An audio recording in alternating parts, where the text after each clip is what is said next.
This is Jacob Goldstein from What's Your Problem? When you buy business software from lots of vendors, the costs add up and it gets complicated and confusing. Odoo solves this. It's a single company that sells a suite of enterprise apps that handles everything from accounting to inventory to sales. Odoo is all connected on a single platform in a simple and affordable way. You can save money without missing out on the features you need. Check out Odoo at odoo.com. That's odoo.com. Discover a spectacular island destination with crystal blue seas, endless sunshine, and the cool Bahamian breeze. Baha Mar, located in Nassau, Bahamas, offers your choice of 3 luxury hotels, over 45 fine dining and nightlife venues, Jean Baptiste's all-new jazz club, the Caribbean's most luxurious casino, and one-of-a-kind experiences for the entire family, like our 15-acre tropical water park, wildlife sanctuary, world-class golf course, and so much more. Visit bahamar.com today. It's estimated that at any given time, there are up to 90,000 missing persons, and that's just in the United States. Imagine if your loved one went missing. Is there anything that you wouldn't do to try and find them? This is Missing Persons, and I'm your co-host, Mike Morford. In every episode of Missing Persons, you'll hear about a person who disappeared and currently remains missing, as well as the efforts to find them. In some cases, there are clues to follow and leads to check on. In other cases, it's as if the person just vanished off the face of the earth. In each episode, you'll hear from someone that's desperately searching for that missing person. And whether they've been looking for 30 days or 30 years, the struggle to find answers is real. Will you join us and become part of the search for answers in these cases? If so, search for and subscribe to Missing Persons wherever you listen to podcasts. There are dozens of episodes available to binge on right now, and new episodes come out every other Saturday.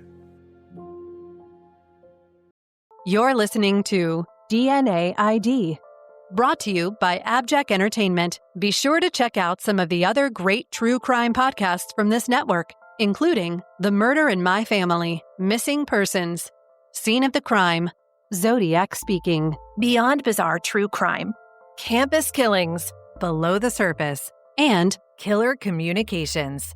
All of these podcasts are available for you to binge on right now, wherever you listen to podcasts. Subscribe where you're listening to this podcast so you don't miss an episode.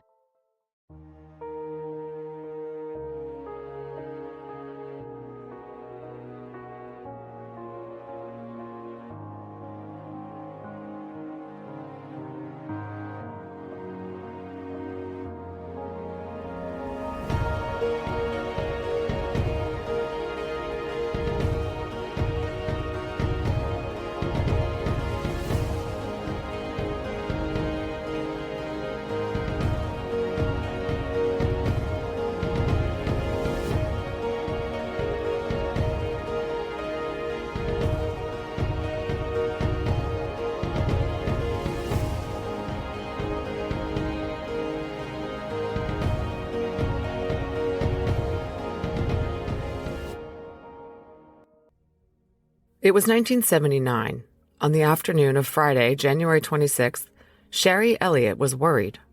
Her 16-year-old daughter Kim hadn't come home to their house on Banjo Circle on the west side of Las Vegas after school. Now, I know what you're thinking. What 16-year-old hasn't failed to come home sometime? Instead, going to a friend's house, joyriding around, or going for pizza with buddies, and just losing track of time. But Sherry knew her daughter. She wasn't the type to take off on a whim. And Kim had only been supposed to spend an hour or 2 at school that morning registering for classes for the new semester. Sherry herself had dropped her daughter off, and Kim should have been home by lunchtime at the latest because the two had an appointment together at the bank. Sherry chalked Kim's not being home up to her losing track of time and went back to work, but in the back of her mind, she was a little concerned. It wasn't like Kim to miss an appointment. In fact, her husband Ed, Sherry's stepfather, later said to the media about Kim, quote, "You could set your watch with her." Sherry started calling around to Kim's friends' houses, but no one had seen Kim since earlier that morning at school. Sherry and Ed went to the Las Vegas Police Department's substation closest to their house and filed a missing persons report on their daughter at 5:45 p.m. Sherry felt strongly that something was wrong, and she reported this to the police officer, who took down the report. Kim was described as 5'4", with short brown wavy hair, brown eyes, and braces. She was wearing a patchwork rabbit fur jacket over a white velour sweater and black blouse, rolled blue jeans, and sneakers. It doesn't appear that Las Vegas police took this missing persons report all that seriously. After all, how many teens get into a little mischief, maybe run off for a bit with a boyfriend, and turn up a few days later? But in this case, there actually was some circumstantial evidence that the teen might actually have run away. Ed admitted that he and Kim had had what he called a family spat the very night before she went missing. Police later would read in Kim's diary that the two had had a physical confrontation and that if it happened again, Kim wrote, she would run away. This did not help light a fire under investigators. Anyway, when Ed and Sherry filed the missing persons report at the station, Metro Police told the concerned parents that they would broadcast the missing girl over police airwaves, but that's pretty much all they did.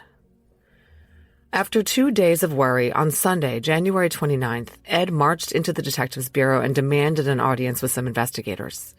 He caused a scene and was ushered out, but later that day, 2 detectives from the juvenile division visited the couple at home and took down a report. Ed and Sherry told them that they had spoken to all of Kim's friends and no one had seen or heard from her.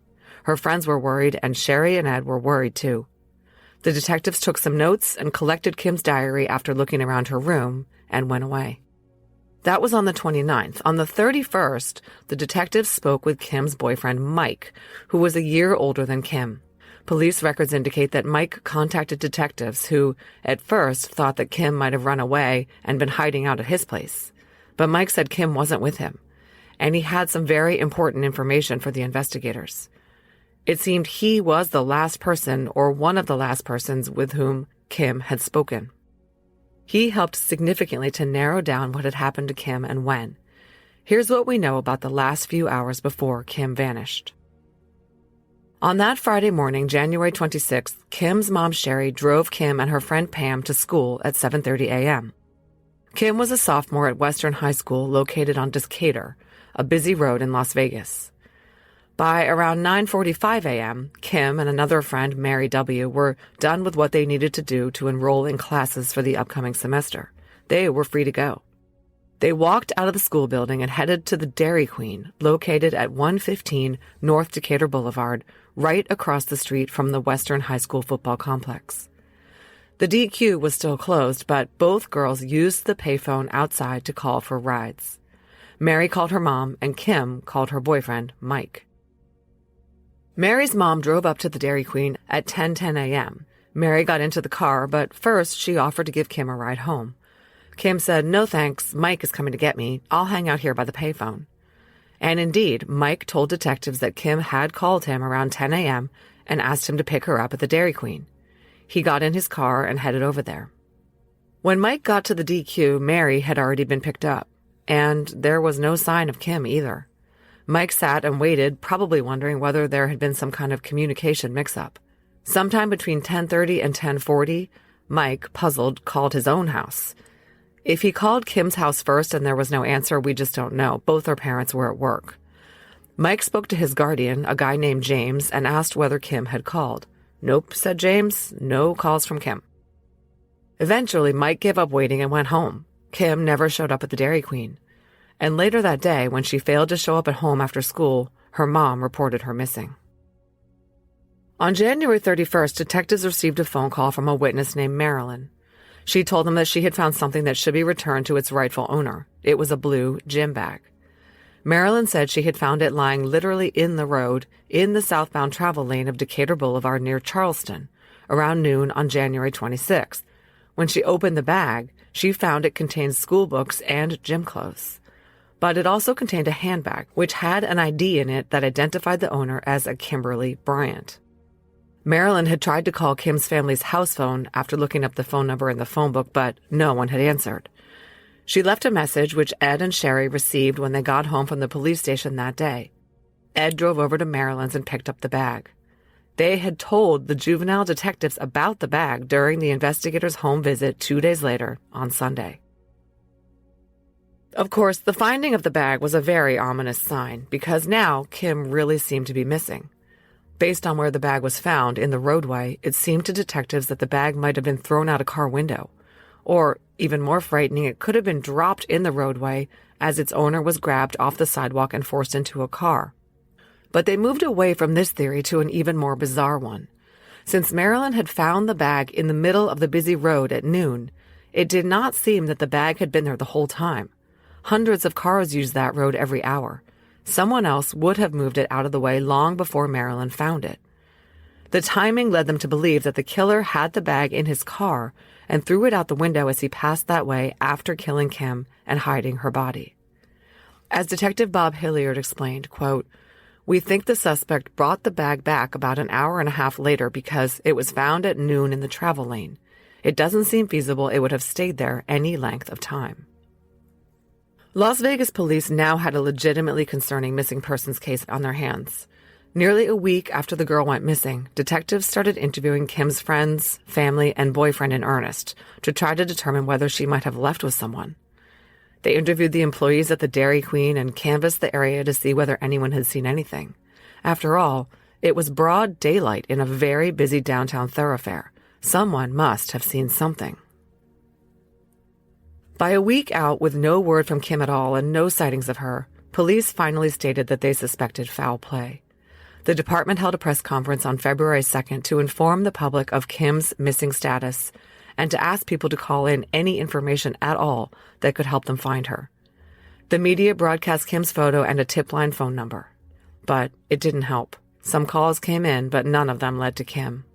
Ed and Sherry were left waiting, wondering, and worrying. Desperate, they even consulted a psychic looking for answers. On February 20th, around 4:30 in the afternoon, 3 young teenage boys were shooting BB guns in a deserted area of Las Vegas. This location was consistently referred to as a desert area in contemporary articles. It was located off Powerline Road, north of Charleston Boulevard. The kids, Alan, Larry, and Mike, were firing off their guns and hacking around under the power lines when they saw something in a gully with brush piled on top. One of the boys thought it looked like a discarded wig. But on closer inspection, they saw that sticking out from under a pile of leaves, branches, and a piece of cardboard was a hand, a woman's hand. The boys jumped on their bikes, I can't help but think of the movie Stand By Me, and hailed a cop car patrolling at West Charleston Boulevard and Buffalo Avenue. They led its driver, Officer T. Harbor, to the place where they had seen the body, lying face down, covered with debris. They counted 8 utility poles north of Charleston and turned into the wash area on foot. 400 yards to the east, sure enough, Officer Harbor saw what the boys were talking about. This directly from the incident report, quote, "Officer Harbor observed the hand of a white female who had been concealed under bushes and brush. Officer Harbor also could see brown hair covered by a piece of cardboard and a pair of Levi jeans across the female's face, and noted she was naked from the waist down. Officer Harbor observed other clothing at the scene, a white pullover sweater, a black silk blouse, and blue tennis shoes. A patchwork rabbit fur coat lay on the ground nearby. These clothing items were exactly what Kim had been described to be wearing on the last day she was seen." Officer Harbor notified the homicide unit the area was a crime scene. Kim's grandmother happened to be watching TV when the local news channel aired an update that a body had been found in the desert north of the West Charleston Boulevard power station. She called over to Ed and Sherry and told them the news. They waited with bated breath, and then came the knock on the door. Ed later said, quote, "I think we'd known all along that Kim was dead. We were trying to kid ourselves." This is Jacob Goldstein from What's Your Problem? When you buy business software from lots of vendors, the costs add up and it gets complicated and confusing. Odoo solves this. It's a single company that sells a suite of enterprise apps that handles everything from accounting to inventory to sales. Odoo is all connected on a single platform in a simple and affordable way. You can save money without missing out on the features you need. Check out Odoo at odoo.com. That's odoo.com. Discover a spectacular island destination with crystal blue seas, endless sunshine, and the cool Bahamian breeze. Baha Mar, located in Nassau, Bahamas, offers your choice of 3 luxury hotels, over 45 fine dining and nightlife venues, John Baptiste's all-new jazz club, the Caribbean's most luxurious casino, and one-of-a-kind experiences for the entire family, like our 15-acre tropical water park, wildlife sanctuary, world-class golf course, and so much more. Visit bahamar.com today. Support for the show comes from Public, the investing platform for those who take it seriously. On Public, you can build a multi-asset portfolio of stocks, bonds, options, crypto, and now generated assets, which allow you to turn any idea into an investable index with AI. It all starts with your prompt. From renewable energy companies with high free cash flow to semiconductor suppliers growing revenue over 20% year over year, you can literally type any prompt and put the AI to work. It screens thousands of stocks, builds a one-of-a-kind index, and lets you backtest it against the S&P 500. Then, you can invest in a few clicks. Generated assets are like EFTs with infinite possibilities, completely customizable and based on your thesis, not someone else's. Go to public.com/podcast and earn an uncapped 1% bonus when you transfer your portfolio. That's public.com/podcast. Paid for by Public Investing. Brokerage services by Open to the Public Investing, Inc. Member FINRA SIPC. Advisory services by Public Advisors LLC. SEC registered advisor. Generated assets is an interactive analysis tool. Output is for informational purposes only and is not investment recommendation or advice. Complete disclosures available at public.com/disclosures. An autopsy was performed on Kim by the Clark County Medical Examiner, aptly named Dr. James Clark, on February 21st at 1:45 p.m. When her body was brought in, just as it was found, she still had one sock on, her shirt and velour sweater were pushed up, and her bra was ripped open between the cups. Dr. Clark determined that Kim had been killed with numerous blunt force blows to the head. The manner of death was homicide. Her time of death was undetermined. There was evidence on Kim's body that she had fought hard against her attacker and that she had scratched him. Kim had also been sexually assaulted. All of Kim's clothing was found on her body except her jeans, which were draped over her jacket found nearby, and her underpants, which were not located.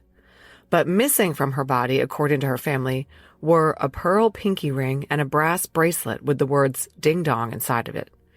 Also, Kim's gold Ronson Cobra lighter, which she carried even though it didn't work, was missing as well. It would provide a significant clue for investigators many years later. Let's talk about who Kim was. Kim Danielle Bryant was born on August 23, 1962, in Las Vegas. When her mom married Ed, Kim had siblings Edward and Lisa in her blended family. Kim was universally described as super friendly, someone who was always smiling. She had lots of different friends rather than one bestie. She was known as a very active girl who loved to do things like take disco dancing classes and go roller skating. She was also involved in the Special Olympics, where she was a volunteer. All the young people who knew Kim agreed on 3 things. She would not have run away, she would not have accepted a ride from a stranger, and no one could think of anyone who would want to hurt her. Kim's death was truly shocking to the students at Western High. Knowledge that the sweet and friendly 16-year-old had been grabbed off the street and beaten to death was too much for some of the kids, who admitted to being really scared. A funeral was held for Kim at Paradise Valley Chapel. She lay in a blue coffin adorned with pink, yellow, and red floral arrangements. But it was closed casket, and Ed and Sherry had not been permitted to see Kim's body at the morgue. It was too battered and bruised for parental eyes to view. She was buried at Valley View Memorial Park, but her parents always felt that, oddly, they weren't 100% sure it was really her in there, since they hadn't seen her body with their own eyes. At Kim's body dump site, police found some items that they kept as holdback information to be used in questioning potential suspects. And what they found led them to suspect that possibly 2 men were involved in what had been done to Kim. They found 1 empty can and 1 empty bottle, both of the same brand of beer. They were located about 70 yards from the body, and they appeared to crime scene investigators to have been out there for some time, perhaps longer than Kim had, but they were collected anyway. Crime scene techs also noted tire tracks that led to a spot right near the body, leading investigators to believe that they had come from the suspect's vehicle. Police quickly came around to the theory that Kim had indeed been abducted in a vehicle. Detectives William Holland, Fred McGowan, and Bob Hilliard believed she had been forced into a vehicle against her will at the Dairy Queen, sometime between 10:10 a.m. when Mary was picked up and 10:30 a.m. when Mike arrived. Hilliard said, "We are seeking help from the public. We are interested in talking with anyone who may have seen something as they were driving by or in the general vicinity of the Dairy Queen." Hilliard debunked earlier reports that there was an eyewitness to Kim's abduction. There had been rumors that she was seen getting into a black Jeep, but Hilliard denied that. "We wish we knew what kind of vehicle it was, but we just don't know," he said. He later reflected in an interview with the Las Vegas Review-Journal, quote, "We had witness statements about different vehicles. One of them was a four-wheel drive Jeep or SUV of some type. A couple of guys in it seemed talking to her. That was it. No description. All we had was maybes and could-bes." The fact is that a black Jeep was seen parked near the Dairy Queen around the time that Kim vanished. Detectives managed to run down the Jeep and its occupants and stated publicly that they did not feel they were involved and Kim was never in that vehicle. But police also learned from Mary that Kim had had what they described as an altercation outside the Dairy Queen. Two guys had pulled up and offered some profanities out the window of their car at the two girls, and Kim gave it right back to them. Detective Hilliard described the incident to the Review-Journal with, quote, "Immediately prior to the kidnapping, she was harassed by two subjects in an old blue Chevy. They had a verbal confrontation with the girl as they passed by as she attempted to cross Decatur. But whether that was involved in the kidnapping, we don't know." What they did know, or suspected anyway, was how Kim ended up where she did. Again, from Detective Hilliard, quote, "She was taken up the expressway and then through the Sproul Rainbow housing tract where we subsequently found her body." Note that Detective Hilliard was in error when he described the color of the Chevy to the media. The car was actually described by Mary as a gray 56 or 57 sedan with a raised rear and some visible gray or white primer spots on the paint. A large box of some kind was in the black window, Mary noted. Investigators had differing theories on when exactly Kim was killed. Initially, they said they believed she was slain on the day she was abducted. But months later, they acknowledged that they weren't sure, and they felt it possible she had been kept alive for days before being killed. Detective Bob Hilliard said, quote, "From the evidence found at the crime scene, we cannot definitely establish she was killed the day she was kidnapped. We don't know. The only one who would be able to tell us that is the murderer." But based on what we now know about this guy's MO, I'd bet that Kim Bryant was dead within 2 hours of her abduction. Police followed up on what they described as a flood of tips from the public and ran them all down. They claimed that some of them resulted in some, quote, "very promising new leads." But Las Vegas was in the midst of a homicide epidemic. By the end of March 1979, there had already been 34 murders in Clark County. Detectives were overwhelmed. Kim's case was just one of the now 36 cases that had to be worked, and that was just in the first quarter alone. Kim's parents noted this in a letter to the Clark County Commission chair, saying that the lack of manpower had hurt their daughter's investigation. The letter read in part, quote, "We knew she was not a runaway and told the police so, but we were told that Metro simply was not staffed to immediately start an investigation.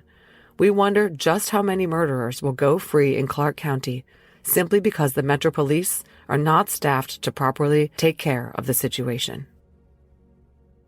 By March 25th, Kim's case was already being considered potentially unsolvable. Commander Eric Cooper, the head of the LVMPD Detectives Bureau, said of Kim's case at the time to the Review-Journal, quote, "I have a personal opinion that in the Kim Bryant case, the only way we're going to catch the murderer is if someone snitches him off."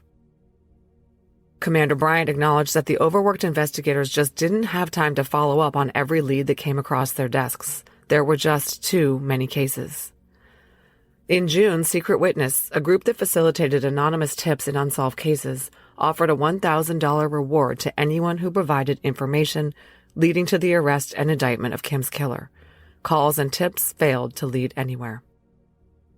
August 23rd rolled around, the day that Kim would have turned 17.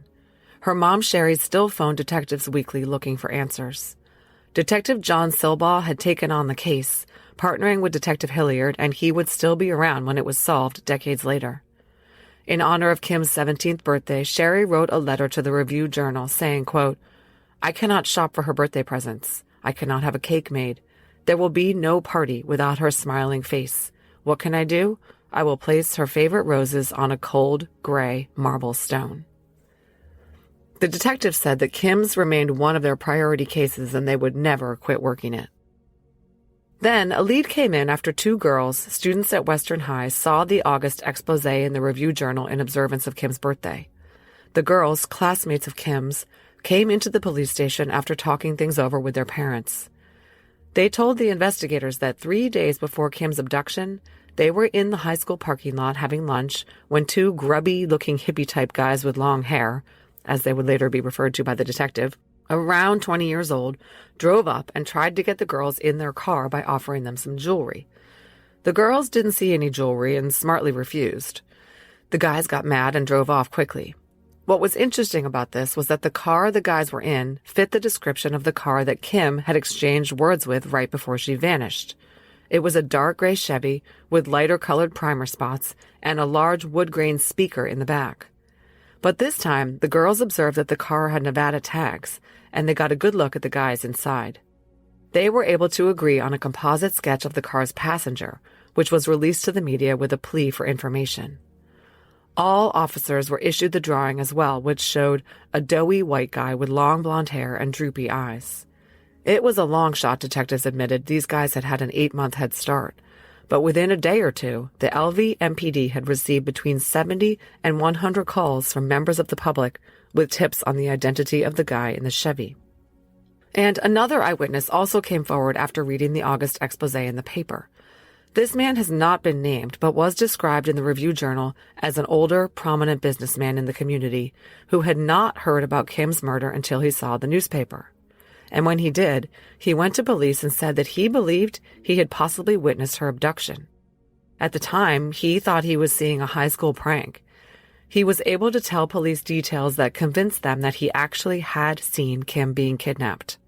To this day, police believe that it was likely that this man did see Kim being taken, although, of course, they can't be 100% certain. Let's talk about some suspects. Investigators became interested in a man named Bobby Thomas. This 37-year-old man had been stabbed to death in the desert just a day after Kim vanished on January 27th. And the man who killed him, an ex-con who had served 10 years in prison until 1978, told police that the dead guy, Thomas, was involved in her murder. This ex-con, Kim Fuller, a.k.a. Ronnie Lee Fain, said that he killed Thomas because Thomas bragged about raping and killing a teenage girl in the desert the day before, breaking some sort of unspoken prison code of silence. And Thomas had a record in Las Vegas for statutory rape. Mayhem in the Desert, a great website devoted to Las Vegas crime stories, reports that Thomas had previously been convicted in the rape of his teenage sister-in-law as well as an assault on a young woman stranded by the side of the road. Fain took 2 polygraphs and passed, which showed that he actually did believe that Thomas was involved and had killed him. A little detective work discovered that Thomas had, indeed, taken a girl into the desert on the 26th, the same day as Kim's abduction, and tried to rape her. But he failed and ended up letting her go after apologizing. How nice of him. He might have drunkenly rambled on to Fain about a rape and murder, but he never said the girl's name or mentioned specific details. His Jeep was not the vehicle that the businessman witness had seen Kim getting pulled into. There was 0 actual evidence linking Thomas to Kim, and he didn't kill her. Fain got life in prison for stabbing Thomas to death, and another lead went cold. For those of you who are wondering, both Kim's boyfriend Mike and her stepdad Ed were ruled out by police as suspects early on. Kim's case was quickly believed to be the work of someone unfamiliar to her. In March 1980, with Kim's case ice cold, there was another attack on a young girl that had such similarities to Kim's case that detectives acknowledged that they were considering whether the 2 cases were related. A female 15-year-old Bonanza High student, who, astonishingly, is named and shown in photos in the papers, but who I am going to call by her initials DM, was found unconscious and in critical condition lying on the ground near the Charleston Boulevard power station. She was nude and had been beaten on the head with a rock and dragged across the desert. She had also been raped. Her clothing was found nearby, but her Scout's keyring was missing. DM had last been seen walking alone near Garside Junior High, located at Torrey Pines and Hyde Avenue, at 6 p.m. the evening before. It was believed that she had been abducted, attacked, and beaten that evening and left unconscious on the ground all night. Of course, the details of this crime mirror Kim's almost exactly, and DM was dumped in nearly the exact same location. After a week, DM came out of her coma and survived. Her case remains unsolved. I, for one, believe that DM was likely a victim of the same offender as Kim, but so far this has not been proven. In 1980, a suspect emerged in Kim's case who would not only become the prime suspect, but who would completely dominate the case file for several years. It's fair to say that police at the time fully believed that they had their man and he was responsible for the abduction, rape, and murder of Kim Bryant. There was a lot of circumstantial evidence of this. But there were also 3 other cases of sexual assaults and murders of girls and young women in the area that were similar to Kim's and seemed to form a pattern. When this guy, who was accused of murdering women in more than one state and was suspected of murdering dozens, hit Las Vegas law enforcement radar, these 4 similar cases, including Kim's, were believed to be connected and attributable to him. I'm talking about Stephen Peter Morin, who was on the FBI's 10 most wanted list for a time. Detective Hilliard first came across Morin in December 1980, but he had no idea who he was as Morin was using another name. Here's what happened. A deputy sheriff named Larry Reeves from St. George, Utah, called up the Las Vegas Metro Homicide Division and told Hilliard that they had found a body in the desert. It was a young woman who was identified as 19-year-old Cheryl Daniels of Las Vegas. And he was calling because it was the second Vegas native who had been found murdered in Washington County, Utah. Susan Belote had been found 3 miles from Cheryl just a few months earlier. Let's take a quick look at these Las Vegas victims found in Utah. 18-year-old Susan Belote had gone missing around 5 p.m. on January 16, 1980, after leaving work at a Las Vegas dry cleaners. This was at a shopping center at the corner of Bonanza Road and Eastern Avenue. She was found on May 24th, fully clothed at the bottom of a desert wash with a large rock on top of her chest. She was decomposed but was believed to have been either strangled or had her throat cut.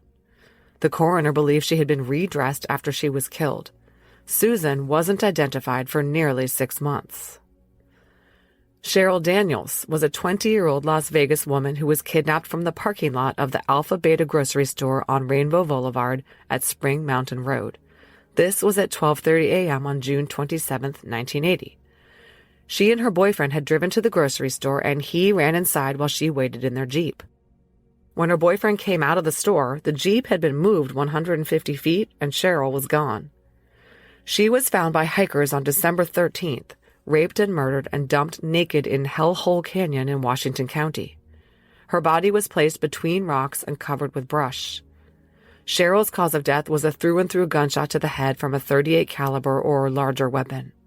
She was missing her clothes and some of her jewelry, but still wore a necklace with a medallion and ring. She was identified with dental records. Even though the causes of death were different, Utah officials suspected that Cheryl's and Susan's cases might be related. Both Vegas women were found in the desert near St. George, each lying about 1.5 miles from I-15. They were 3 miles apart. And when they found Cheryl, they also found a clue as to who murdered the 2 women. 300 yards away from Cheryl's body, detectives combing the area found some things, and one was a roll of 4-inch wide gray duct tape, and the other was literally a jackpot of information about the killer. He had dropped his wallet, and it contained the following: a JCPenney credit card, a Valley Bank card, a Nevada Fish and Game license, multiple receipts, and a Supreme Court photo ID. All bore the name of Robert F. Generoso. On December 18, 1980, Detectives Hilliard and Mackey tracked down Generoso's wife, a teacher, at her home in Las Vegas. I'm calling her by her initial S. S said her husband had left a few months earlier and was living in an apartment on South Decatur Boulevard. That certainly rang a bell in the Kim Bryant case. S told the detectives she and Robert Generoso had been married 3 years. He worked as a painter and insulation installer. He drove a red Ranchero with a camper shell, she told them, but he owned as many as 3 Rancheros. She recalled that he told her his wallet had been stolen earlier that year. S also confirmed that her husband owned at least one gun. S said that her husband had called her on December 3rd. He wanted to give her the keys to his apartment because he was leaving town as, quote, the pressure was too great. So they searched his apartment, which he had clearly left in a hurry, and found red-stained jeans. But he had slipped out of their grasp and was in the wind. While Generoso eluded questioning, Metro Police already had his prints on file from a drug arrest 5 months earlier, so they ran those prints to get some more information on him. This from the police report, quote, on December 29, 1980, detectives had criminalist Richard Renner telefax Generoso's prints to Washington in order to obtain a positive identification. On December 30th, detectives were contacted by FBI agent Pat Markovich and were informed that Generoso was in fact Stephen Peter Morin. He was the subject of a federal UFAP warrant and was wanted out of the San Francisco Police Department for the sexual assault of a female dating from September 1976. Detectives learned from Generoso/Morin's estranged wife, S, that her husband had taken on the name Robert Generoso after finding an obituary of a Connecticut man by that name who was about his own age. When she had met him, he was using the name Bob Ireland. Now they knew that his use of aliases was intended to help him elude capture for the outstanding warrant in California. Okay, so what does all this have to do with Kim's case? Well, because he had dropped his wallet at Cheryl's dump site, Robert Generoso, a.k.a. Stephen Morin, was now the prime suspect in Cheryl's case. And investigators believed Susan Belote was killed by the same perpetrator. And detectives soon tied together Kim's murder with those of Cheryl and Susan, and also the attempted murder of the 15-year-old sexual assault survivor, D.M. The first article linking Morin to Kim Bryant's case appeared in the Journal Review in June of 1981. By then, police had been eyeing him in her murder for nearly half a year. Here's the lead from the Review-Journal on June 18, 1981. Metropolitan Police have overwhelming physical evidence to link a 44-year-old Las Vegas man who may be connected with 20 to 30 killings of young women in 3 states to the slaying of Kim Bryant. They were talking about Morin, who had lived in Vegas under the pseudonym Robert Generoso from 1977 to 1980, living with his wife and working as a contractor and insulation installer. And this is pretty strong language. Clark County authorities said they had overwhelming evidence that Morin had killed Kim, a police source told the paper. But they had to find him to question him. As I said, Generoso/Morin was on the lam after ditching his wife and baby and splitting town. He already had warrants out for his arrest in San Francisco and now in Utah as well. Morin fled to Hawaii for a time and then to Texas. There, he began to escalate and killed 2 young women in the Lone Star State. The authorities there were on his tail, and he was finally captured in December 1981 in Austin, Texas. His arrest ensued after he escaped a SWAT team that had descended on him in a San Antonio hotel room where he was holding a woman named Pam Jackson hostage. He got away by jumping out a bathroom window.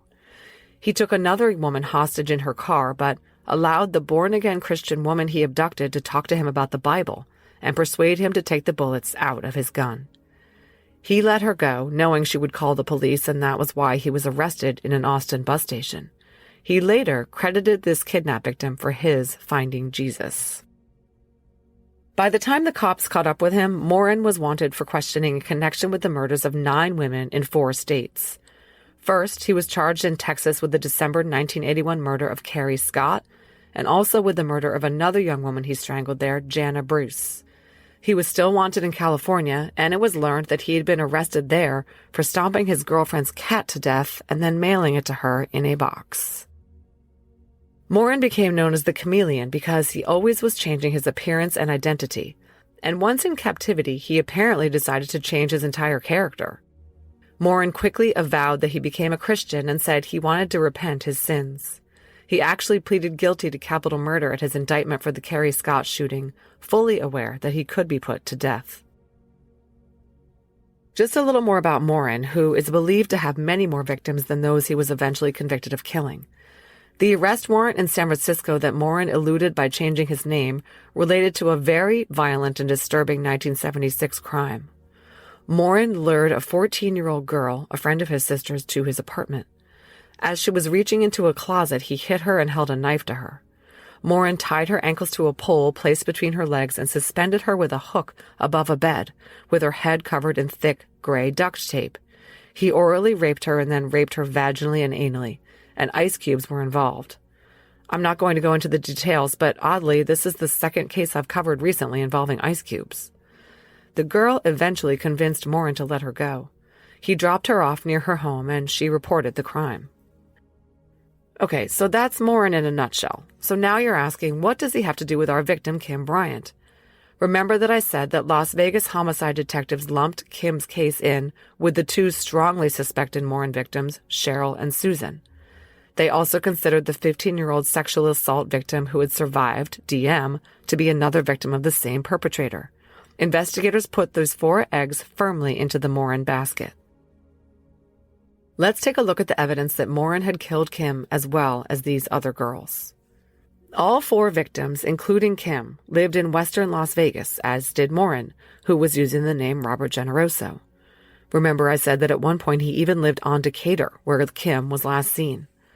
All 4 attacks took place in 1979 and 1980, when Morin was living in the city, and all victims were found in the desert.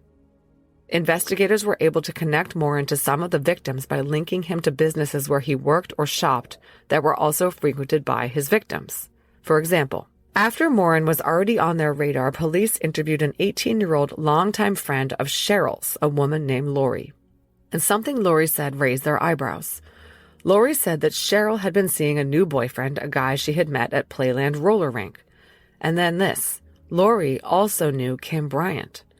And she told police that Kim also liked to go roller skating at Playland roller skating rink. Police followed up with Kim's mom and stepdad, who told them a story that at the time of her disappearance should have been more significant to investigators than it was. About 2 weeks before Kim disappeared, Kim had asked her mom whether she could go out on a date with a guy who she had met at the skating rink. He was a really good roller skater, Kim said. Her mom said that she could only go out with this guy if he came to the house and met her parents first. A few days later, a man named Joe, who looked to be Italian and said he was 24 years old, arrived at the house driving a red vehicle. He introduced himself to Sherry and Ed and then picked up Kim and took her to the skating rink. But he didn't bring her home. Instead, Kim's ex-boyfriend Preston brought her home. Police interviewed Preston in December 1980 to find out what all this was about. Preston, who was 19, told them that he saw Kim at Playland roller rink about 4 days before she disappeared. She told him that she had come there with a guy, but that he was bugging her and she was afraid to go home with him. She asked Preston if he would take her home instead. Preston saw the guy that Kim was talking about. He was a white male in his 20s, 5'9", 150 to 160 pounds, with dark hair and a neatly trimmed mustache. When he and Kim got into Preston's car and drove away, the man followed them in a red Ranchero with a white camper shell. Preston noticed that the vehicle had silver chrome spike wheels that were sunk in and were painted gold on the inside. Kim's date Joe followed them, driving in an erratic and crazy manner. Kim was frightened. Preston managed to evade the guy by speeding and making sudden turns. Kim was afraid that Joe would be waiting for her when she arrived at home, but he wasn't. Another friend of Kim's backed up this story. Her friend Pam Blackburn had gotten a ride to school with Kim in Kim's mom's car on the last day Kim was seen, January 26th. Pam told police that Kim had told her she had a problem at the skating rink with a guy who was, quote, real macho. So to recap, Kim had a date at the roller rink with an older guy with dark hair who drove a red Ranchero, just like Robert Generoso, who had met one of his subsequent victims at this same roller rink. And that was just the beginning of the circumstantial evidence that Morin had killed Kim. Remember the gold lighter that didn't work that Kim always carried and that was missing from her things when she was found? Well, Generoso, a.k.a. Morin's wife, S., told investigators that her husband had come home one day in either 78 or 79 with an expensive-looking gold lighter that he said he had found. She couldn't recall what make it was, but she did recall that it did not work. Another thing. Sherry and Ed had told detectives that Kim always wore a thin macrame belt whenever she wore the white velour top she was wearing on the day she was killed. The belt was missing from her room and was never found, so it was believed that the killer took it. Police raided a storage unit Morin rented on Valley View Boulevard in Vegas. In it, they found a 56-inch long, narrow women's macrame belt with 4 beads on it. His wife S did not recognize it. When she was shown photos of the belt found, Sherry said she could not be sure it was Kim's, but to detectives, it seemed like more than a coincidence. Police showed Preston, the ex who had driven Kim home from her nightmare date at the roller rink, a photo lineup that included Morin. Sure enough, Preston picked Morin out of the lineup as the man he saw with Kim that night. He also identified a photo of Morin's Ranchero as the vehicle the guy was driving. And there was more. The woman who was friends with both Cheryl and Kim, her name was Lori, also picked Morin's image out of a photo lineup that contained 20 men. Cheryl had introduced the guy in the photo to her as her new older boyfriend. Lori saw Cheryl and him together several times over the 6 weeks before Cheryl vanished, so she was pretty confident in her identification. So police were 100% sure Morin killed Cheryl. They had dated before she broke things off with him. His wife S told them he shopped at the same grocery store where Cheryl was last seen in the parking lot. Her friend picked him out of a lineup as the guy who had dated Cheryl. As for Susan, the other victim found in the Utah desert, she, too, could be linked to Morin. Susan had worked at the Jones Spring Mountain Animal Clinic. Morin and S, his wife, had had their dog treated there one night while Susan was at work. After that, Morin started visiting the animal clinic regularly, and police dug up information that he was casually seeing Susan. She disappeared 4 months later. There was no specific evidence linking Morin to the final crime Las Vegas police attributed to him, which was the abduction, assault, and attempted murder of 15-year-old DM. But from DM's things, a Scout's keychain was missing. Morin's wife S told police he had come home with a keychain with an S on it and told her he found it. When Morin was incarcerated in Texas, 2 investigators from Las Vegas Metro Homicide traveled to Texas to talk to him in custody, hoping to get answers once and for all about his connection to these 4 cases. But he refused to talk. The investigators left disappointed and empty-handed, unable to close the cases of Cheryl, Susan, Kim, and DM. Morin was eventually convicted and sentenced to death in Texas in April 1982 for the murders of Jana and Carrie. After the 2 death sentences were pronounced, Morin said to his attorney, "Now they've got me in both arms." Well, he would need a third because next he was sentenced to death in Colorado for the murder of Sheila Whalen, found strangled and raped in a Golden motel room. By the time his execution date came around in 1985, Morin was ready to meet his maker. He told the judge not to allow anyone to intervene on his behalf, saying, quote, "I want to die on the date you set for me." Utah authorities had issued an arrest warrant for Morin for the murder of Cheryl Daniel, but decided not to extradite him after he was sentenced to death in Texas and Colorado. Las Vegas authorities determined that they did not have sufficient evidence to charge him for the murders of Susan and Kim or for the attack on DM. During Morin's execution, medical technicians had to search for 40 minutes to locate a vein suitable to inject the lethal cocktail, because Morin had ruined all his veins through his heavy drug use. He was finally pronounced dead at 12:55 a.m. on March 13, 1985. So that is the very sordid saga of Stephen Peter Morin. As it turns out, it's a good thing that Nevada authorities did not feel they had sufficient evidence to charge him for killing Kim Bryant. If they had, they might never have made the decision to perform forensic genealogy in her case. When they did, it showed that Morin was not involved at all. So, if Kim's ex Preston was correct in his photo identification of Morin, then Kim had indeed been on a date with a sadistic serial killer just 4 days to 2 weeks before she ended up being abducted, raped, and killed by another serial sexual predator. This seems very unlikely, and my source at the LVMPD believes that the Morin connection to Kim was exaggerated a bit in the push to connect her case to him. We will never know.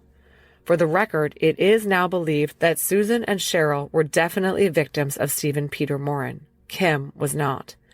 And in my opinion, DM's assault was so incredibly similar to Kim's, down to where the victims were found, that I suspect she was the victim of the same predator as Kim, not Morin. But I'm getting ahead of myself. After Morin was executed, Kim's case was officially classified as a cold case homicide. It was reviewed by numerous detectives over the years, but would not be solved for another few decades. This is Jacob Goldstein from What's Your Problem? When you buy business software from lots of vendors, the costs add up and it gets complicated and confusing. Odoo solves this. It's a single company that sells a suite of enterprise apps that handles everything from accounting to inventory to sales. Odoo is all connected on a single platform in a simple and affordable way. You can save money without missing out on the features you need. Check out Odoo at odoo.com. That's odoo.com. Discover a spectacular island destination with crystal blue seas, endless sunshine, and the cool Bahamian breeze. Baha Mar, located in Nassau, Bahamas, offers your choice of 3 luxury hotels, over 45 fine dining and nightlife venues, John Baptiste's all-new jazz club, the Caribbean's most luxurious casino, and one-of-a-kind experiences for the entire family, like our 15-acre tropical water park, wildlife sanctuary, world-class golf course, and so much more. Visit bahamar.com today. Support for the show comes from Public, the investing platform for those who take it seriously. On Public, you can build a multi-asset portfolio of stocks, bonds, options, crypto, and now generated assets, which allow you to turn any idea into an investable index with AI. It all starts with your prompt. From renewable energy companies with high free cash flow to semiconductor suppliers growing revenue over 20% year over year, you can literally type any prompt and put the AI to work. It screens thousands of stocks, builds a one-of-a-kind index, and lets you backtest it against the S&P 500. Then, you can invest in a few clicks. Generated assets are like EFTs with infinite possibilities, completely customizable and based on your thesis, not someone else's. Go to public.com/podcast and earn an uncapped 1% bonus when you transfer your portfolio. That's public.com/podcast. Paid for by Public Investing. Brokerage services by Open to the Public Investing, Inc. Member FINRA SIPC. Advisory services by Public Advisors LLC. SEC registered advisor. Generated assets is an interactive analysis tool. Output is for informational purposes only and is not investment recommendation or advice. Complete disclosures available at public.com/disclosures. Kim's case was dormant for decades. In fact, it was actually classified as a cold case by the LVMPD. In 2008, the Las Vegas Metro Police Crime Lab analyzed some of the physical evidence in the case to try to obtain a DNA profile of her killer, but they were unsuccessful. Other than this, there was no movement on the case. Then, more than a decade later, in 2019, Las Vegas Metro Homicide Cold Case Unit investigator Terry Miller was assigned to the Bryant case after a tip. I have no details on this, but the department received a deathbed confession of sorts that had to do with the gym bag that the woman Marilyn found in the road after Kim's abduction. I'm extrapolating here after reading between the lines in some information I was given, but someone, either someone in Marilyn's family or someone she confided in, was facing death and decided to get something off his or her chest. The revelation was that Marilyn had not found the gym bag at all. In fact, she found Kim Bryant's gym bag in the bedroom of her 15-year-old son. Marilyn decided to tell the police that she found the bag and told them of the location in the roadway near the abduction site. This was not true, and we don't know the place where the son, who hasn't been named, actually found it. It almost certainly was not near the high school, as it made no sense for Kim's killer to revisit that spot and toss the bag out there after killing Kim. He would have wanted to distance himself from that location as much as possible. So Detective Miller was very intrigued by the information that a guy who was a teenager in 1980 had been in possession of Kim's gym bag. He was interviewed and denied having anything to do with it and didn't know why his mom had lied about it. They needed a way to eliminate him, so they turned to science. In January 2021, Metro PD forensic scientist Brianne Husby analyzed a clump of pubic hairs found in the combings taken from Kim's body at autopsy. She was able to analyze both epithelial cells and sperm cells found on the hair. Within the epithelial cells, she detected a mixture of the DNA of 2 individuals, one of whom was male. As for DNA from the sperm cells, it was, of course, exclusively male and consistent with the male DNA in the epithelial cells. The lab was able to develop a male STR profile from the samples and enter it into CODIS. The profile generated no hits in the database, but it did serve to eliminate the gym bag guy who gave a DNA sample. Detective Miller then requested the assistance of Othram Labs. Othram had recently solved a cold case homicide for Las Vegas Metro PD, the Stephanie Isaacson case, which I hope to cover one day. And now, with funding provided by Las Vegas-based philanthropist Justin Wu, Othram went to work on the Bryant case. On January 28, 2021, Detective Miller was notified by Othram that they had obtained a genetic profile from the physical evidence.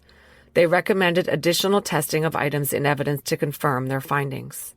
Within months, based on the sperm fraction and epithelial fraction recovered from Kim's body, Othram was able to give detectives the name of the man who they believed was either responsible or was a close relative of the person responsible for the abduction, sexual assault, and murder of Kim Bryant. On September 28, 2021, Othram recommended that the detectives perform additional DNA testing of relatives of Johnny Blake Peterson. Peterson himself was dead.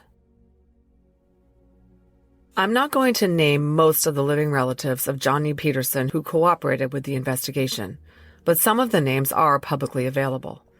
Detective Miller determined that Peterson's father, Milton Peterson, was still alive and living in Cave Junction, Oregon. She contacted the Josephine County Sheriff's Department, and Detective Kyle Henrich obtained a search warrant for Milton Peterson's DNA. But when he arrived at the Cave Junction house, Milton's granddaughter, the suspect's niece, a woman named A, I'm using her initial, told them that Milton and his wife Mary weren't there. In fact, they didn't live there. They lived with Mary's son James, and she wasn't sure exactly where. But she said it could be Las Vegas. She gave the deputies a phone number for James Peterson. James was a stepbrother of the possible suspect, Johnny Blake Peterson. Detective Miller interviewed James on October 21, 2021. This directly from the police report.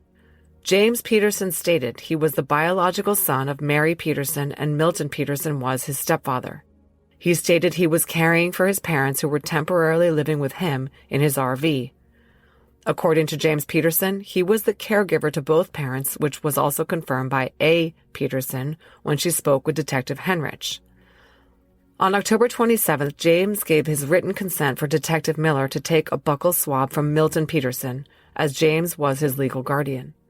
This is a quote from the investigative report. The confirmation sample from Milton was sent to the LVMPD DNA lab, and on November 22nd, 2021, Investigator Miller received positive confirmation the DNA recovered from Kim Bryant's pubic hair during her initial autopsy matched the DNA of Johnny Blake Peterson.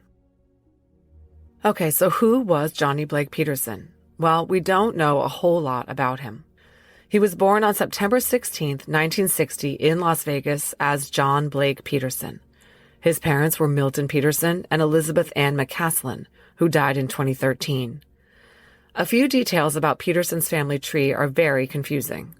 1, Milton, his father, was married a whole bunch of times. I could find 5 wives. According to records on Ancestry, he got married to one of them, Elizabeth, known as Betty, in November 1959. This was Johnny Blake's mother. He was born in September 1960.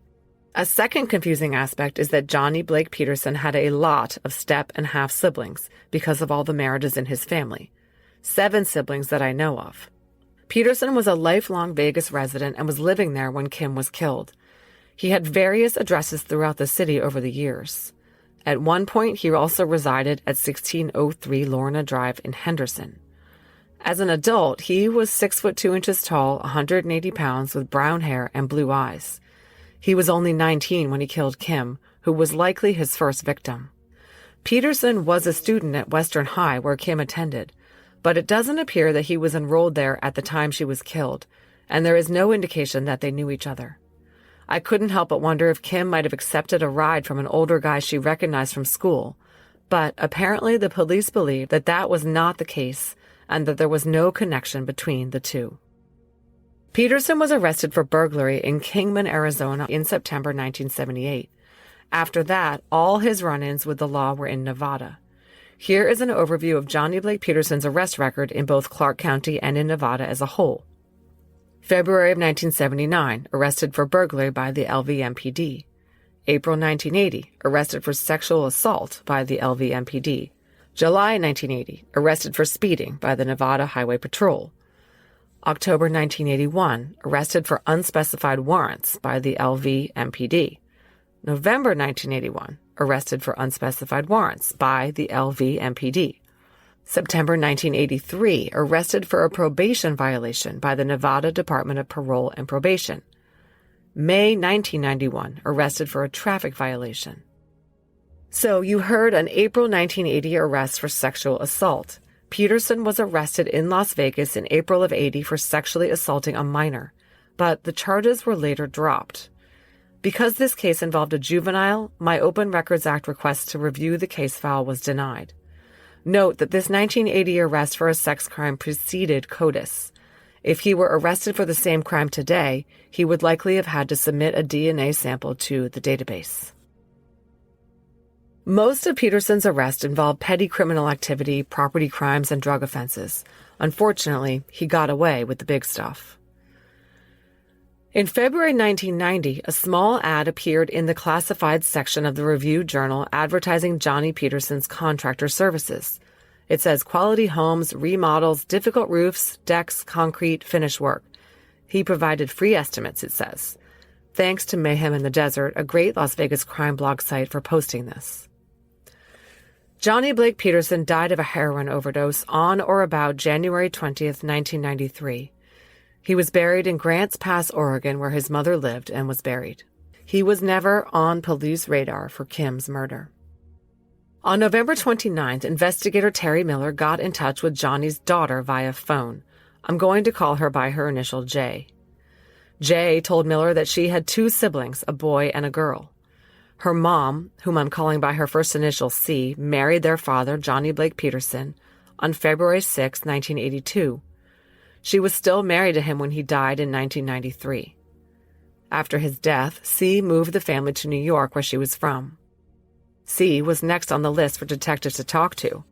She confirmed that she was married to Johnny when he died of an overdose. And she told Detective Miller something very intriguing. In late 1983, when she was heavily pregnant with her and Johnny's son, C had found two items that her husband couldn't explain to her satisfaction. One was a pair of women's underwear, not her own, that she found in his truck. The other was a pair of brand-new-looking headphones that Johnny told her he had found. C told the detective that at the time she was young, pregnant, and naive, so she left it alone, but the finding of these two things always bothered her. Now that she knew that her husband had sexually assaulted and murdered a teenage girl, she thought the information was worth sharing. And boy, was she right, because the headphones rang a bell in Detective Miller's mind.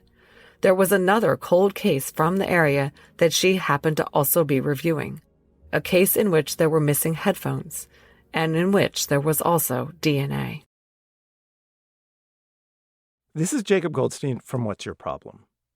When you buy business software from lots of vendors, the costs add up and it gets complicated and confusing. Odoo solves this. It's a single company that sells a suite of enterprise apps that handles everything from accounting to inventory to sales. Odoo is all connected on a single platform in a simple and affordable way. You can save money without missing out on the features you need.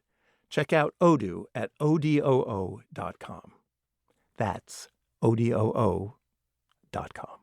Discover a spectacular island destination with crystal blue seas, endless sunshine, and the cool Bahamian breeze. Baha Mar, located in Nassau, Bahamas, offers your choice of 3 luxury hotels, over 45 fine dining and nightlife venues, John Batiste's all-new jazz club, the Caribbean's most luxurious casino, and one-of-a-kind experiences for the entire family, like our 15-acre tropical water park, wildlife sanctuary, world-class golf course, and so much more. Visit bahamar.com today. Support for the show comes from Public, the investing platform for those who take it seriously. On Public, you can build a multi-asset portfolio of stocks, bonds, options, crypto, and now generated assets, which allow you to turn any idea into an investable index with AI. It all starts with your prompt, from renewable energy companies with high free cash flow to semiconductor suppliers growing revenue over 20% year over year. You can literally type any prompt and put the AI to work. It screens thousands of stocks, builds a one-of-a-kind index, and lets you backtest it against the S&P 500. Then, you can invest in a few clicks.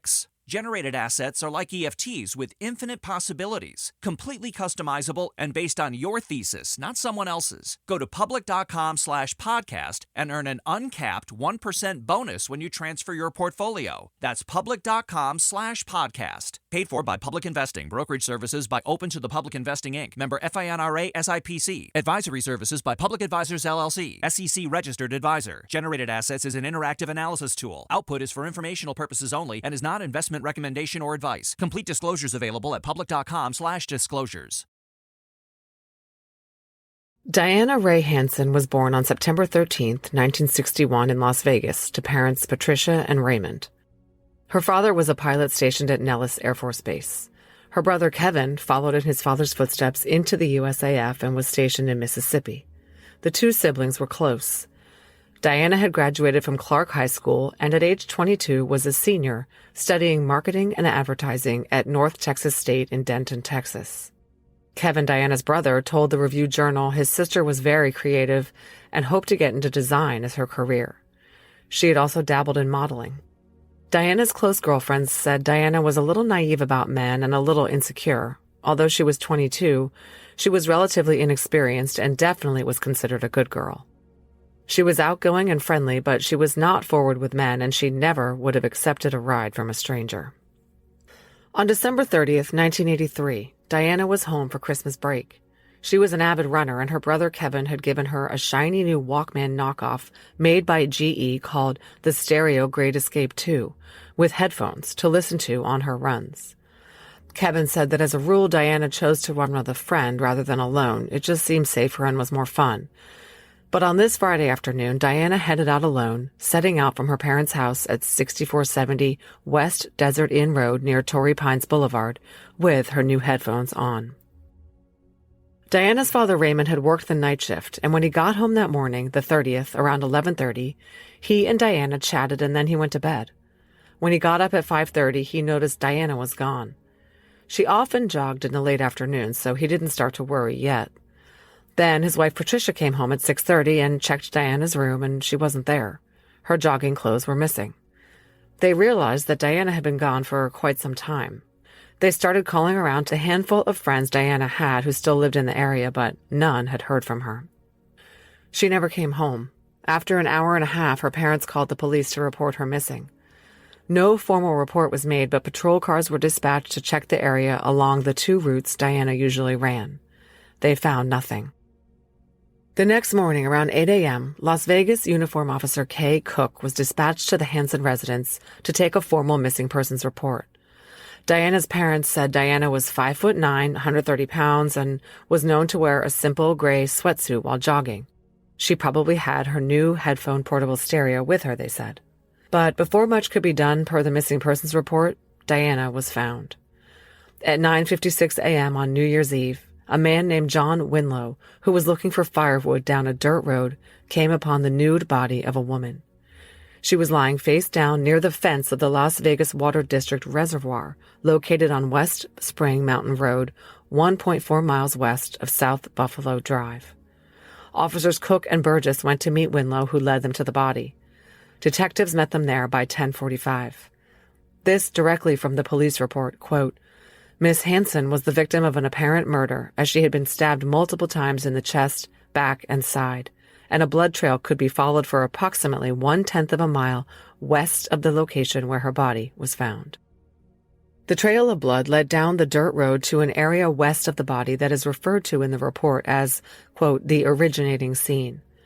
There, again per the police report, quote, a vehicle had turned around in some soft dirt, leaving a set of tire impressions, and next to these tire impressions were the first signs of blood or any type of struggle. The struggle was indicated by, quote, impressions of what appeared to be hands and knees on the ground around the first spots of blood. Also at this point were some smooth-soled shoe and heel prints of a shoe whose size would be between a 9 and a 10 approximately. From this point, a trail of blood and bare footprints can be followed across Spring Mountain Road in a southeasterly direction, continuing east down and across a small wash through the desert, and leading along the north side of the chain-link fence around the reservoir to where the victim's body was finally found. Diana's body lay at the fence line, twisted at the torso and covered in blood with visible stab wounds. She was wearing only one blood-stained white ankle sock with a yellow pom-pom on the heel on her right foot and some jewelry, a small gold ring with 3 stones and an earring in her left pierced ear. The right earring was missing, but there was no sign of tearing, which indicated to investigators that her earring was deliberately removed. Crime scene investigators photographed and took impressions of the tire tracks, which they noted came from 2 different types of tires. They also collected some items that lay at the struggle spot 1/10 of a mile from the body, suspecting that they were related. These were a white button, a matchbook, a pen, 2 empty packs of Marlboro Lights, a new pen light, and a large rock with blood on it. None of these items would turn out to have identifiable fingerprints. Meanwhile, one of the detectives went to the Hanson home and asked Raymond to describe his daughter's ring. He did, and the detective had to tell him that she might be the victim of a murder. Within hours, Diana's parents officially had to identify her at the morgue. Her homecoming from college went from holiday joy and New Year's Eve celebration anticipation to devastation and sorrow within a 90-minute interval. Her shocked and stunned family could say only that they knew of no one who would have harmed their daughter. Kevin Hanson said later that his parents' lives were devastated by the loss of their daughter. He told the Review-Journal, quote, "For my mom, anytime she saw a movie or something where a mother is helping her daughter get ready for a wedding or something, she would be upset. We grew up Catholic and she was actually praying for the guy's soul. It took her years. She was angry at God for a while, and then she prayed for the killer's soul." An autopsy was performed on Diana by Dr. G. Sheldon Green. Nevada is one of the few states which does not permit the public to view autopsy reports, so I was not able to read Diana's, which was redacted in its entirety when I received it. However, basically it said that Diana died from blood loss after suffering multiple stab wounds, and she was sexually assaulted. Her hands were bagged at the scene, and Dr. Green preserved fingernail scrapings in evidence. 24 detectives were put on Diana's case. They surmised that Diana was abducted somewhere along her running route, pulled into a vehicle, and driven to the area where she was found. She was there raped and killed on the ground. I reviewed several hundred pages of the Hanson case file, and I will say that the investigators left no stone unturned. They checked her coworker/boyfriend Ron's alibi. He had been working at a bar in Dallas that evening. They called area hospitals and got the names of every man who had come in on the afternoon and night of December 30th with an injury. They contacted GE and learned that about 30,000 of the headphone stereos were manufactured during the same week as Diana's, which had a date code on the packaging. They checked all calls to police about suspicious activity on the day Diana was killed. And they canvassed all businesses and residents in a multi-block radius surrounding Torrey Pines and Spring Mountain Road. In their canvass, they located a guy named Leroy P., who told them that at around 4 p.m. on the afternoon of December 30th, he saw a woman jogging southbound on Rainbow Boulevard. She was wearing a gray jogging suit. A female witness, Rhonda K., also saw a woman jogging southbound on Torrey Pines around 4 p.m. She was wearing a gray jogging suit, too. A third witness, Amelia F., reported that on December 30th, on Spring Mountain Road at 4:30, when the sun was beginning to set, she saw a woman in a gray jogging suit and headphones. Another witness named Charlotte reported seeing a young woman with dark hair in a light blue sweatsuit and headphones jogging on Torrey Pines at 5:34 p.m. A Sue S. reported seeing a young woman in a gray jogging suit and headphones running on Spring Mountain Road. She was being followed by a small yellow car driving slowly behind her. Finally, a city employee told them that he saw a white female jogging at 3 p.m. on Rainbow Boulevard. She was wearing a gray sweatsuit with a Walkman-type stereo on her left hip and headphones. Of course, these sightings could not all have been Diana unless she was jogging for close to 3 hours. But some of the reports seem pretty accurate, and they helped police determine that the young woman was abducted sometime in the afternoon, most likely between 2:30 and 6. It's also bizarre how many people believed that they had seen Diana jogging, or at least noticed a young woman jogging in a gray sweatsuit with headphones, but no one saw anything involving a violent abduction. One really poignant sighting of Diana that was in the case file was by an active-duty Metro intelligence detective who lived in the area, Detective Gene Marshall.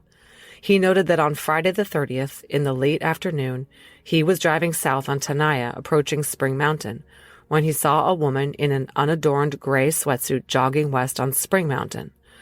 This was between 4 and 4:30 p.m. The woman was white, on the tall side, in her early 20s, wearing a headset. The detective later recognized Diana from the photo that he was shown. And here's the sad part. The file shows that he noted her because he thought to himself, why was a girl like that jogging in such an isolated area? She is only asking for trouble being in that location all by herself.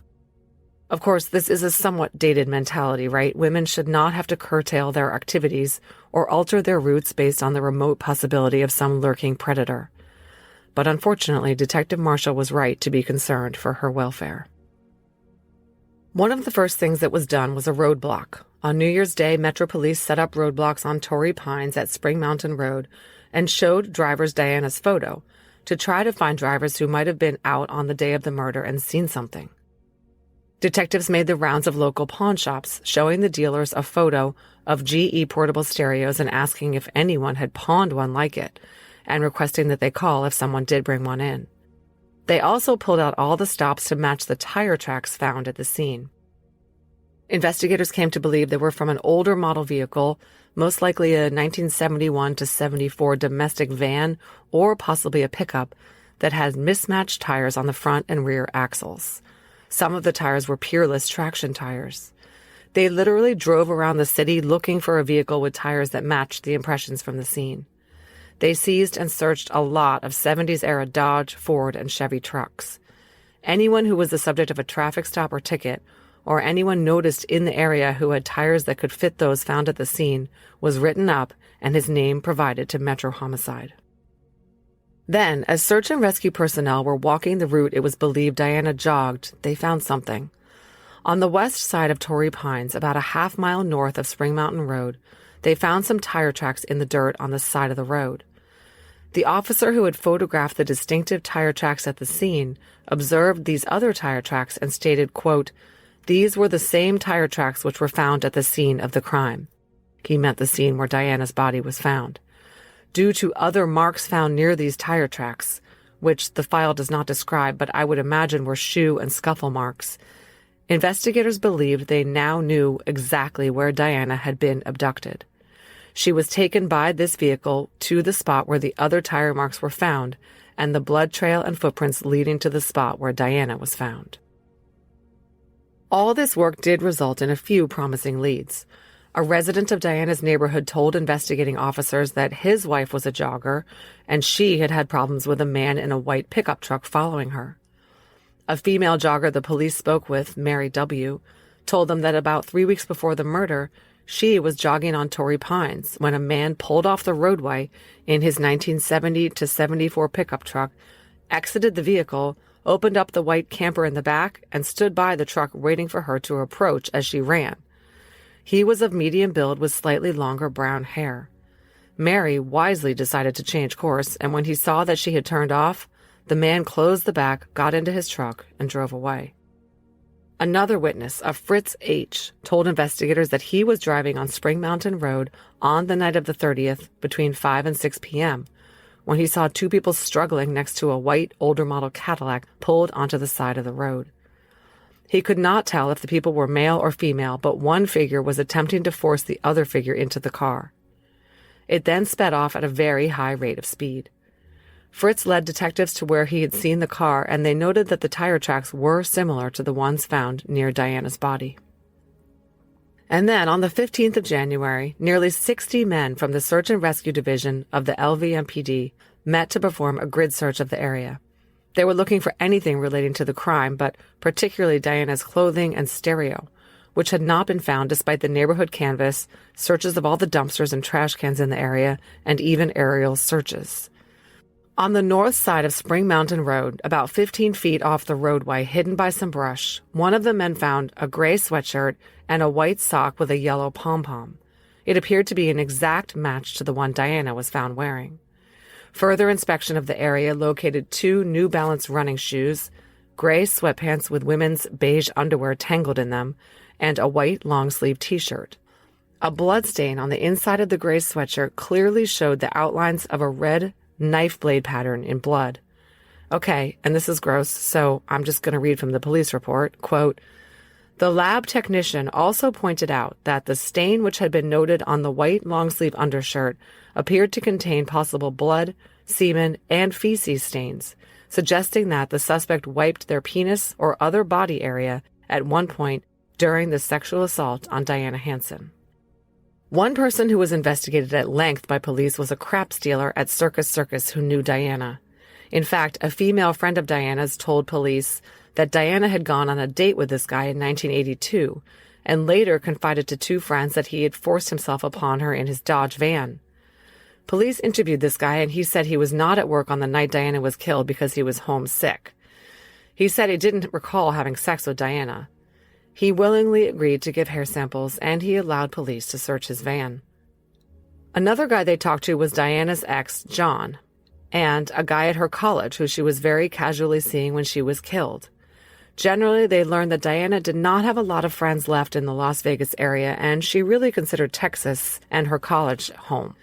A detective actually flew to Texas and spent some time on the ground there digging into Diana's life, but found nothing whatsoever that seemed to help the investigation. One potential suspect there was ruled out, but I have no details on who this was. There were many, many more suspects looked at that I am not going to get into, but inevitably, the case went cold. The Review Journal reports that in 1983, when Diana was killed, police theorized for a while that the Diana Hanson and Kim Bryant cases could be related. But they seemed to move away from that theory. Kim Bryant investigators at the time were fully focused on Stephen Morin, who was alive and sitting on death row in Texas. They knew Morin could not have attacked Diana because of the timing, but they still firmly believed that he had killed Kim. Okay, so recall that on September 28th, 2021, Othram reported Johnny Blake Peterson's name to the LVMPD. That was for the Kim Bryant case. Well, a month or so earlier, on August 17th, Detective Terry Miller met with evidence vault technician Amy Davis to review the physical evidence in the Diana Hanson case. They wanted to see if there was anything they could test for her case. The vaginal and other swabs taken at autopsy were missing, but still in the evidence packages were blood samples, pubic hairs, and pubic hair combings. The combings contained male DNA sufficient to create an STR profile of the killer. After learning from Johnny Peterson's wife about the headphones, Detective Miller immediately requested that the crime lab run a comparison of the suspect DNA from Diana's case with the suspect DNA profile from Kim's case, now known to belong to Peterson. And lo and behold, it was a match.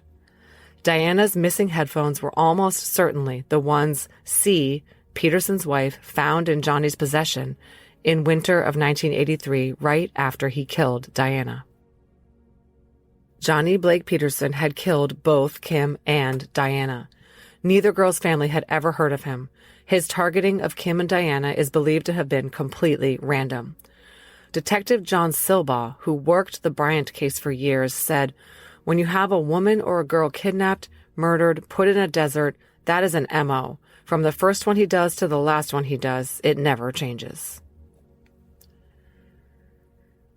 LVMPD Homicide Lieutenant Ray Spencer headlined a press conference on November 30th, 2021. He said, quote, 10 days ago, we were notified that the genealogical profile built by Othram Labs, based on sperm recovered from the body of Kim Bryant at autopsy, revealed that Johnny Blake Peterson was the person who kidnapped, sexually assaulted, and murdered Kim Bryant.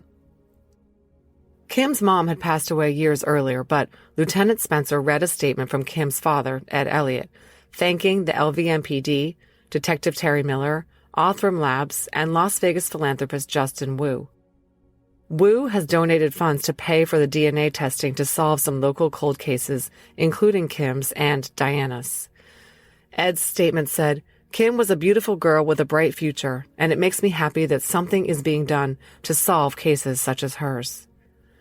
Dr. Kristen Middleman, Othram's chief business development officer, explained that cold cases can be solved with just microscopic amounts of DNA. She said, quote, "Our average cost per case is about $5,000. All they need is funding." Othram has launched its DNA Solves crowdsourced funding program, which gathers donations to pay for testing in cold cases and DNA profiles for entry into its database to assist in investigations and DOE identifications. You can participate at DNAsolves.com. Diana did not get a press conference because her killer was the same guy who had already been fingered a week before in Kim's case. The LVMPD did a short video announcing the closure of her case and attributing her murder to Peterson. So what else did Peterson do? Are there any more murders he's responsible for? His wife, C, told Detective Miller that she and Johnny had resided in Oklahoma for a time and police should check his criminal history there.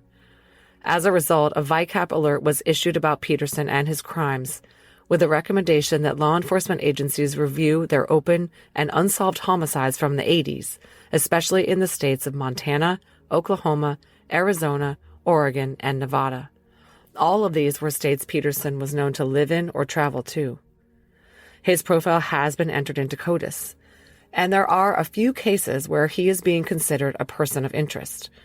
Lieutenant Spencer said that Las Vegas investigators are now looking into 5 other unsolved murders between the mid-70s and mid-80s. The 5 other cases are sexual assault homicides of young women in the Las Vegas area in the time frame when Peterson was active. Lieutenant Spencer said, quote, "The 5 cold cases, there's nothing that's specifically linking him to those cases, but those 5 cases are all white women who were sexually assaulted and killed between the late 70s and early 80s. So we just want to see if he is potentially a suspect in any of those cases. We are taking a very deep dive to see if he potentially could be the suspect. We are either going to eliminate him or determine if he is a suspect." After 42 and 38 years, Kim Bryant's and Diana Hanson's cases are closed thanks to forensic genealogy. And if you're one of the bad guys, they're coming for you. Thanks for listening to this episode of DNA ID. Before you leave, please let me tell you about some important things related to the show. If you'd like to support this podcast, and in the process, get access to early and ad-free episodes, as well as bonus content like crime scene photos, you can sign up for a Patreon subscription for only $5 a month by heading over to patreon.com/DNAID. Of course, you're welcome to contribute more than $5 a month. We rely on Patreon funds to pay for the original source materials I use to research each episode. If Patreon isn't your thing, you can also show your support with an AbJack Insider subscription through Apple Podcasts. It costs just $4.99 a month or $49.99 a year.